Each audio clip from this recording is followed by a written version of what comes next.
Welcome back to Talk to Me with the coach, Michael E. Maiden, a blast from the past. As I'm your host, and we're taking you behind the scene on what it's like being a Major League Baseball player. We got a great show lined up for you today. Andrew McCutchen, Francisco Lindor, John Garland, Vernon Wells, Lewis Coleman, and last but not least, my main man, Avisail Garcia. Today, we're going to lead off with Lewis Coleman of the Kansas City Royals, talking about his big league experience. Stumbled across one of the pitchers for the Royals, Lewis Coleman. How we doing? Doing pretty good. How are you doing? Just fine. Now, for those young, inspiring baseball players out there, just what exactly is it like to be a pitcher on a major league level? For me, it's every dream that I've ever had come true. You know, it's a whole lot of fun. You know, being around these type of guys too. We have a good chemistry with this team.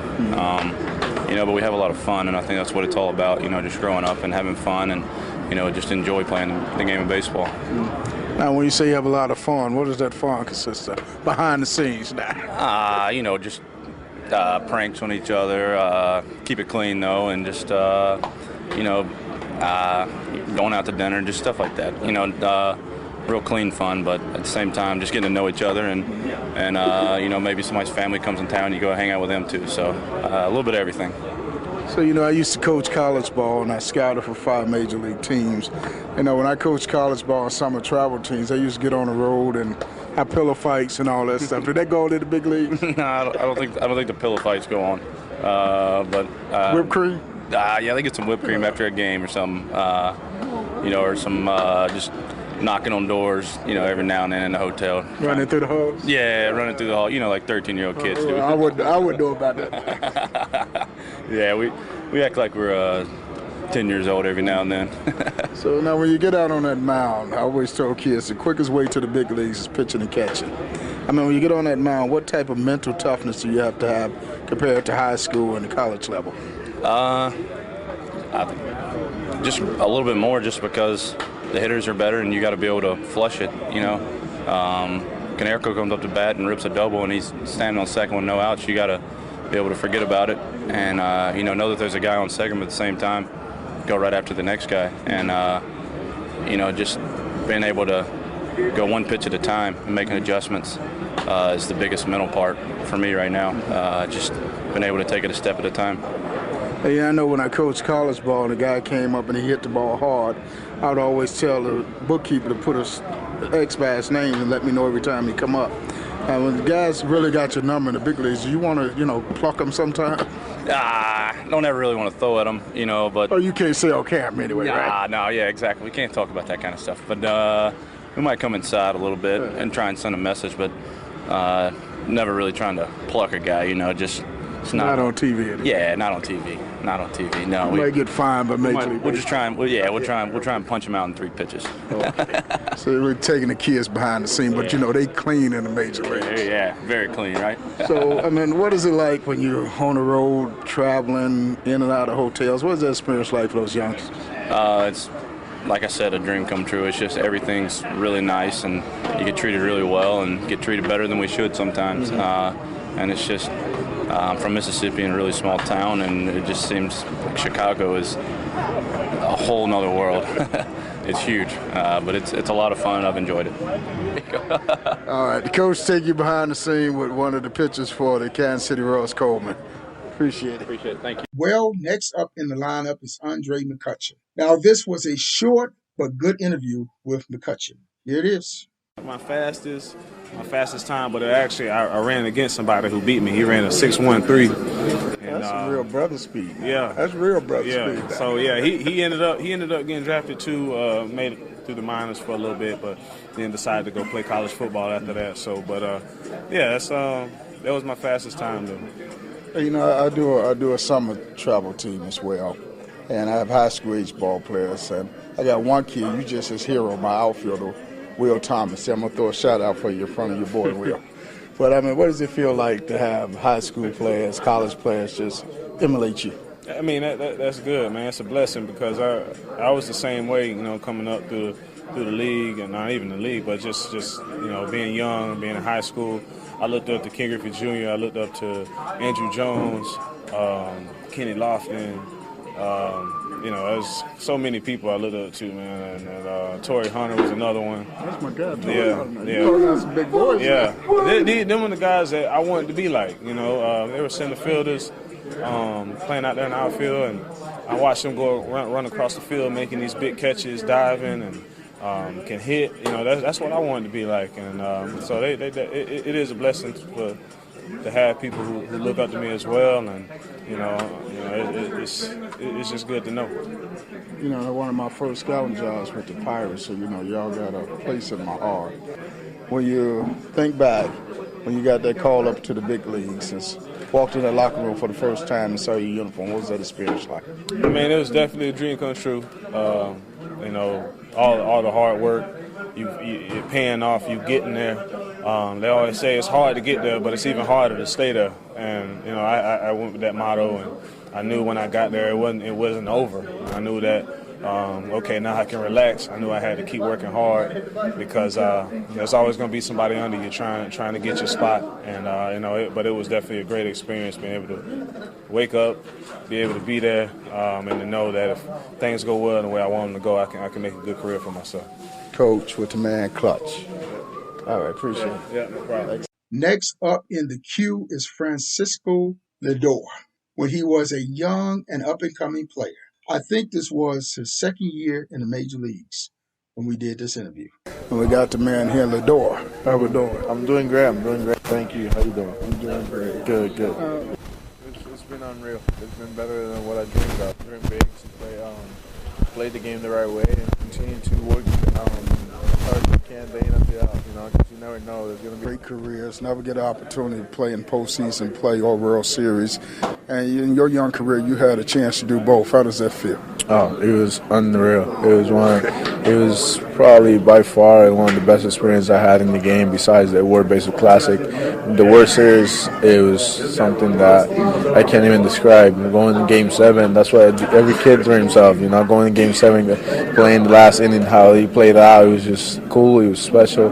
And I'm glad I had a chance to be in the big leagues and to be with the Indians at that point. That would experience that moment. You had a chance to throw some leather out there too on defense. Yeah. I have my chances. When you play the game, you expect the ball to be hit to you. It probably is going to come to you. So I had my chance to make some good plays and help my pitchers. You got a lot of young kids that look up to you and see you as a role model out there on the field. How does that make you feel? It's special. It's a humbling experience. It's something that is something bigger than I can describe. I play the game for my family. I play the game for the city of Cleveland, for my country, Puerto Rico. And when you have kids that look up to you and want to be like you, it motivates you. It makes you want to work harder day in and day out to be the person that kids want you to be. And a lot of people think you guys just walk out on the field and just start the game. They don't realize the dudes you guys have to play before you go out there on the field. There's a lot of things that go behind the scenes. There's a lot of things and a lot of people helping you behind the scenes that they help you to be successful. Whether it's hitting the cage, whether it's hitting BP, whether it's in the gym, whether it is in the off season, all the stuff you do throughout the day to prepare yourself for April and for October as well. Coach with the man Lindor. Thank you. All right, appreciate it. Yeah. Thank you. Talk to Me with the coach, Michael E. Maiden. A blast from the past as we take you back and share with you some of Coach Maiden's best interviews. www.blastfromthepast247.com. An oldie but goodie with Vernon Wells when he was with the Angels. Got the man for the Angels, Vernon Wells. How we doing today? I'm doing well, thank you. Well, as I mentioned, my show reaches a young audience, so we're taking them behind the scenes to see what it's like being in the big leagues. All right. You had a roughly about 11-year career right now in the big leagues. So what has that experience been like for you? A lot of ups and downs. There's a lot of failure that comes along with this game, and it teaches you a lot. It teaches you how to handle the failure and what you have to do to be successful in this game, and it makes you grow up in a heartbeat. But I've got to experience a lot of good things, and I'm blessed to be where I am right now. And as every kid dream and ambition to play in the big leagues. So what was your role like getting to the big league? For me, it was you go play in cities that you never heard of. You're taking 12-hour bus rides. It's a grind. It takes a lot of work to get to the big leagues, and it's even harder to stay here once you do get here. So it took me 2 years to get to the big leagues the first time. I thought I had it figured out, and then I spent 2 more years in AAA. So I was humbled really early in my career. So when you were in high school, did you know you would play big league ball? After my junior year, I thought I had a chance, and then played on a really good team my summer after my junior year, and then had a really good senior year. And the Blue Jays came calling in the first round, and I started my career then. So what did you do to put yourself on the maps with the scouts? How did you get your exposure, your recognition? I played in some of the best leagues around. Playing baseball in Texas, playing football in Texas, get a chance to see what kind of athlete you are. And I signed my letter of intent going to University of Texas to play football and baseball there, but my passion was baseball, and I think people in scouts understood that. And I had a workout day and after my senior year of high school, and had roughly about 60, 70 scouts and GMs at this workout, and it was a fun experience for me. So, when I was scouting, we talked about the 5 twos of the game. Did you show off that plus arm to the scouts? I did. That's just one of the things is you got to show off all your talents and what you can do, and sometimes it goes where you want it to, sometimes it doesn't, but sometimes you got to take chances and just throw it as hard as you can. Were you pretty fast? I was really fast when I was young. I can still sneak on some people right now, but I might have lost a step or two since I was that age. So you had the speed, you had the arm. Did you have the bat? I had the bat with an aluminum bat. I had it, and that's kind of the process you have to go through. Is going from high school to the pro level is getting used to swinging a wooden bat. But I swung the wooden bat as much as I could and practice and things like that. So the transition wasn't too bad for me. So how much difference is to swing the wood and aluminum for that youngster out there? It's just that margin of error. With aluminum bat, you have probably 5 to 7 inches where you can hit a ball. With a wooden bat, it's more like 3 or less. So you got to be perfect with the swing if you want to do some damage. And they say the wooden bat is real baseball. It is real baseball. It's the sound of aluminum bat kills me now. Just the ping, and it's too loud for me. But when you hear the sound of a wooden bat hitting a baseball, that's what baseball's all about. How much different was it from that high school level to college level and the pro level?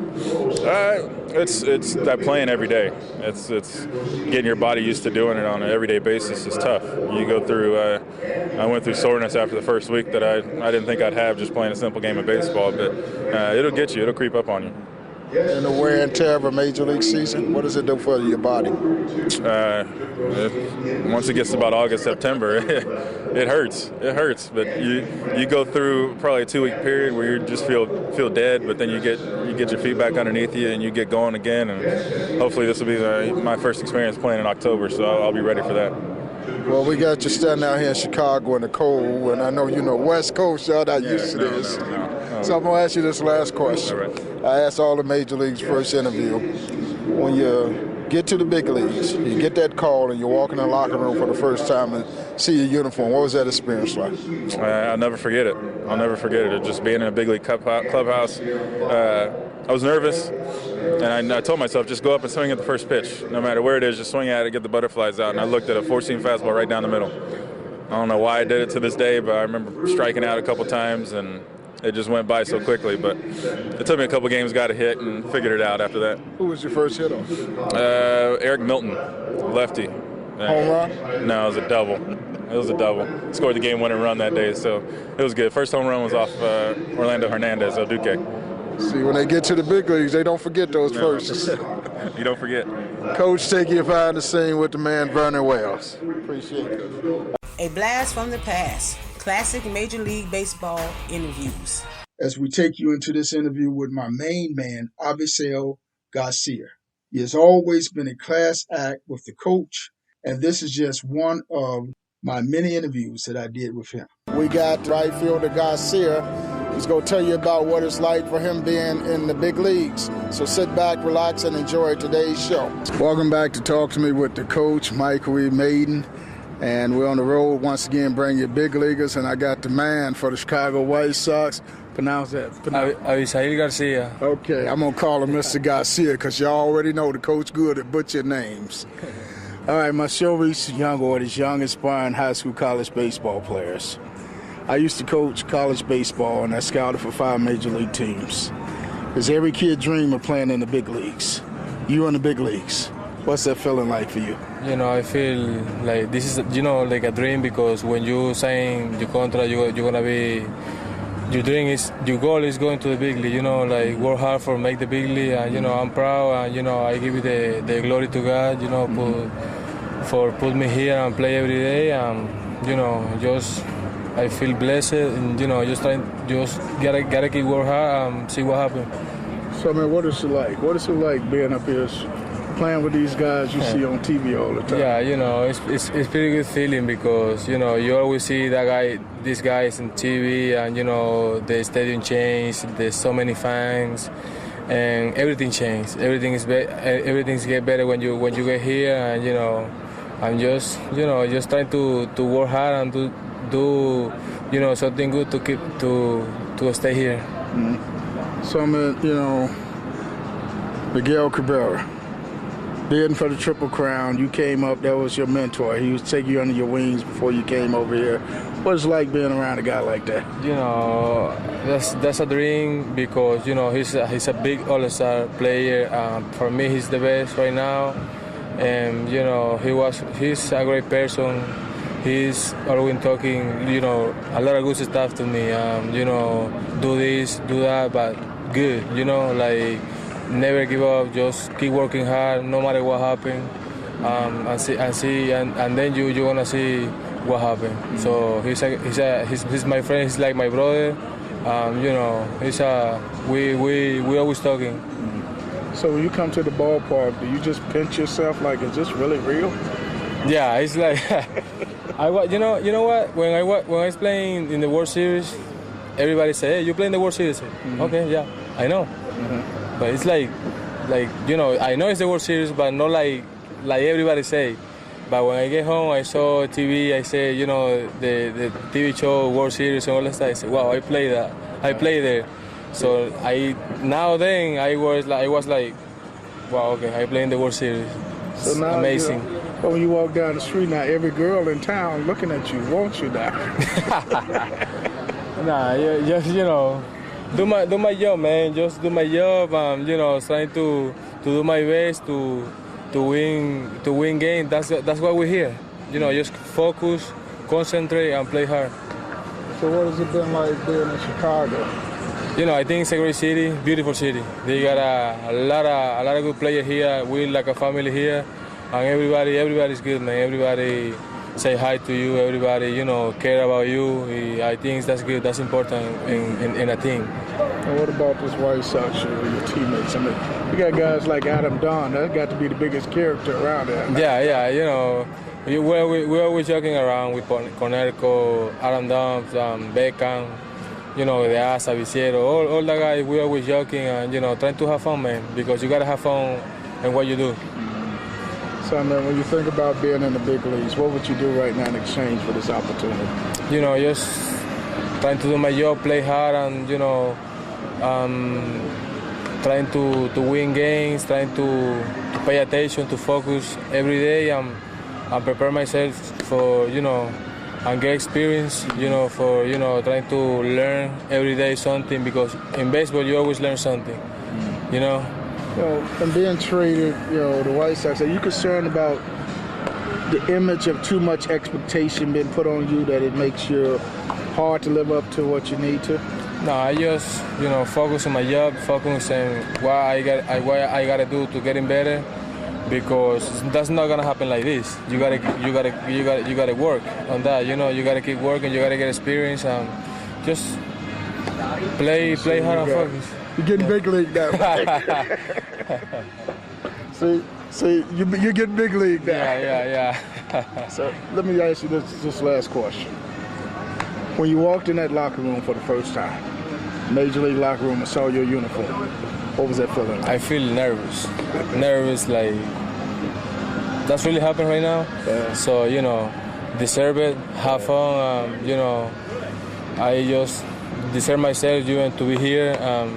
Trying to love the play, the game, what I play, and trying to do my best. That's it.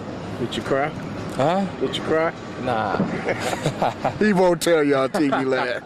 Coach on the road taking youngsters behind the scene with the man, Mr. Garcia. All right, appreciate it. All right, take care. And moving along, we ran across Chris Carter, who shared with us his experience in the big leagues. And here we go. Taking our youngsters are behind the scene on what it's like being a Major League ball player. So what has this experience been like for you? I mean, it's the best experience I've ever had. Coming out of high school, it's a dream come true. I pretty much went up one level at a time. Went to rookie ball, went to short season, low A, high A, double A, triple A. We got to the big leagues. I was up and down between the big league and triple A for 3 years, and then got traded to Houston. And ever since then, I've been an everyday player here. Yeah, and most kids think that you guys get drafted and the next day you're in the big leagues. They don't understand. You got to pay some dues to get here. Yeah, it's a long grind, long road. It's a lot of work ahead of you. Work, grind it out, and keep working hard every day. So, what goes into an average day for a Major League ball player? Today I got here at about 2:30. Watched a video on the pitcher today. Hit in the cage. Worked out for a little bit, and then a little step before I came out here. Batting practice on the road at 5, and then a game at 7. So, most kids think you get here at 6:30 for a 7 o'clock ball game. Yeah, no, I'm here, 8 hours a day at least every day. So, no short days here. So I've always told my guys that the way to get to the big leagues is you got to have exposure. Somebody got to know about you. So what did the exposure come about for Chris? I think it was just, I played high school ball in Vegas. It wasn't never big there yet, at that time. Now we got guys like Gallo and Harper and, Bryant with the Cubs. All those guys are there now, more exposure. But when I was playing, I was one of the only guys. It was me and Mike Dunn, guy with the Marlins, who got drafted out of there around my time. And there wasn't much exposure. We played a couple tournaments out in Arizona, but other than that, we really didn't do much. And I guess somebody saw us then. So I'm in Vegas. I thought all you do in Vegas is just gamble. I didn't know they play baseball down there. No, the weather's great there year-round. It's not like out here in Chicago where the winter you can't do anything, But right now, this is the winter in Vegas, pretty much. So, scouts got wind of you. They start coming to your games. I know you had to feel like $1 million, and those scouts was coming to see you. Yeah, there's a lot of scouts, first started out 3-4 my junior year of high school, and then took my senior year. There was 6, 7, 8, sometimes, 10 to 15 per game, depending on where we played at or who we were playing. You must have been the man. You was getting 10 to 15 scouts out there. No, I was still, I was a lot smaller back then, played third base, a lot different of a hitter back then, but there's some talent there, just it's raw at that time. So, we talk about the 5.2s when I was scouting. What was the tool that got you over? I don't know. I had the power, had an arm, played third, ran a little bit, but I wasn't like a 5-tool player. I was like more 3 maybe at best. 3. You tried to tell my always you was the man, huh? No, not like the man, but You got you here though. Yeah, it got me here. I was the high pick. I was drafted in the 15th round, but I still got here. Yeah, and coming up through the minor leagues and different guys. Who were some of the guys that your mentors along? I had a coach with the A's, Darren Bush. He's in the big leagues now, their hitting coach, but he was my manager in high A and double A, triple A, and he's there in the big leagues.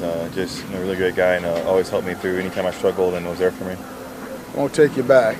When you got that call that you were going to make it to the big leagues, you walked in for the first time and saw your uniform hanging up in that locker room. What was that experience like? That was I got called up from I was in Round Rock, and I got one at bat, and took me to the game, told me I got called up, and ended up flying to Seattle for my debut.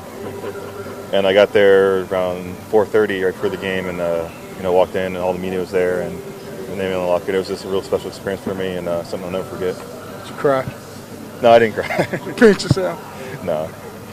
Coach Shaggy Youngsters behind the scenes with the man CC.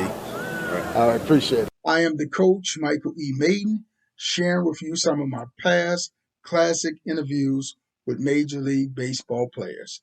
A blast from the past. Check us out. Check us out every week. Every week, check us out with the coach, Michael E. Maiden, and a blast from the past. And as we come to a close for this show, I want you to enjoy this great interview with John Garland, L.A. Dodgers. John Garland from the L.A. Dodgers. How we doing today? We're doing all right. It's exciting to be back in the city of Chicago. So we want to know firsthand from the man what it's like pitching on the major league level. Hard, tough. You have to bring your A game every time. If you're not ready, the other guy is. And I like to think I've been ready for the majority of the time since I've been around so long. What do you use to get hitters out? Whatever I possibly can. If I have to throw the rosin bag up there to get them out, I'm going to throw that up there. These guys seem to keep getting better and better every year with all the film, all the advanced scouts, all the information that's given. These hitters are getting better and better. So anything I can possibly come up with, if I have to take a mirror and put a mirror behind me and make them think I'm throwing more baseballs up there, I'll do that. Pitching and catching is the quickest way to the big leagues. You're a pitcher and you're out there pitching in high school. What did you do to put yourself on the maps for the scouts? I wouldn't say I necessarily did one thing, but like you said, I tried to go out every day that I had a game of practice, if somebody was around, and I just tried to show my abilities, what I was capable of as an individual and as a teammate. Because it's not all what you can do, it's what you can do for your teammates as well, and that doesn't go unnoticed. When a guy's out there getting the bunt down, or a pitcher comes in and saves a run or saves a couple runs, he doesn't have to have the greatest stuff, doesn't have to have the greatest tools. If you're out there playing the game and you're doing the right things, it's going to get noticed. It's about keeping hitters off balance on this level. It really is. It's plus and minus. Take off, add. That's what the game is, timing. And if you can keep a guy off this timing, off that, you're going to be successful. So as a pitcher, what do you do for preparation to get yourself ready for a game, to keep your arm in shape? I'm doing the same thing that they are. I'm going over film. I'm going talking to our advanced scouts, talking with my pitching coach, trying to figure out every little detail. If a guy's a guest hitter, if he's looking one way, if he's not looking one way, certain little things that he does. Talk to other pitchers that have pitched against guys, and watch as much film as you can to try and prepare yourself. So when you catch hitters off guard with a particular pitch, do you keep that pitch for the later innings that you can get them out with? There's times. If you know a certain hitter, you might not throw him a pitch his first two at-bats because you want to show it to him his third at-bat, or a big situation with a guy on in scoring position. You might have to break it out. But you always try and hold a little something back. But at this point in my career, it's kind of tough to do that unless I'm inventing stuff out there. Everybody's seen me so much these days, and there's so much film that it's really no surprise. So when you go out and you see the Yankees and teams like that, do you just sometimes, think about you one time was sitting watching these players on TV? Absolutely. I can remember vividly when I first got called up here to the White Sox, being in the same clubhouse with Frank Thomas. And this is a guy, when I was in high school, you heard a lot about, even in California, the things that he was doing on a baseball field and his sheer size. And I was a little bit awestruck. I was a little bit taken back, those first couple of years going around the league and facing guys, like you said, that you watch, that you grew up watching. But I think that's the fun of it, and that's the experience. Now, when you see these guys, you sometimes get the urge to want to go over there and ask them for their autograph, or you got to act like one of them. So. No, I get autographs all the time. I'm more of an autograph hound for my own personal collection than a lot of these people you see out here. And to me, I think that's one of the highest forms of flattery is when somebody in the same business as you thinks that highly of you to ask for an autograph. All right, now let's take us back for that youngster out there that's watching this game. It was your dream, I assume, to play big league ball. You got that opportunity. You got that call up to the big leagues. When you walked in the locker room for the first time and saw your uniform, what was that experience? I didn't walk in, I floated in. You know what, I like to think that at the time I was composed, I was ready for it. I can remember vividly, and nowadays, my older days, I look back on it and my feet never hit the ground. Such a young kid at the time, and getting that opportunity, and it was a whirlwind. It went by so fast, it went by in a flash. But I think that's the fun of it now, to think back on it and to look how far I've grown and see how much that I've learned. Did you pinch yourself? I still do. Did you cry? I didn't cry. I didn't cry. I'm sure my mother did. But I pinch myself every day, even when I step out on the field, to think that this is an office I share with my fellow teammates and just the experiences that we have out here. Remember your first win? First win came against Milwaukee Brewers. Milwaukee Brewers. Coach on the road, take you behind the scenes with the man John Garland. Appreciate it. Absolutely. All right, thanks a lot. A blast from the past with the coach, Michael E. Maiden. Classic interviews from the past and the present. Thank you for tuning in today. Visit our website for updates and coming events. blastfromthepast247.com. blastfromthepast247.com. Click onto the link and follow us on Facebook. Make sure you tune in to the next show. Peace.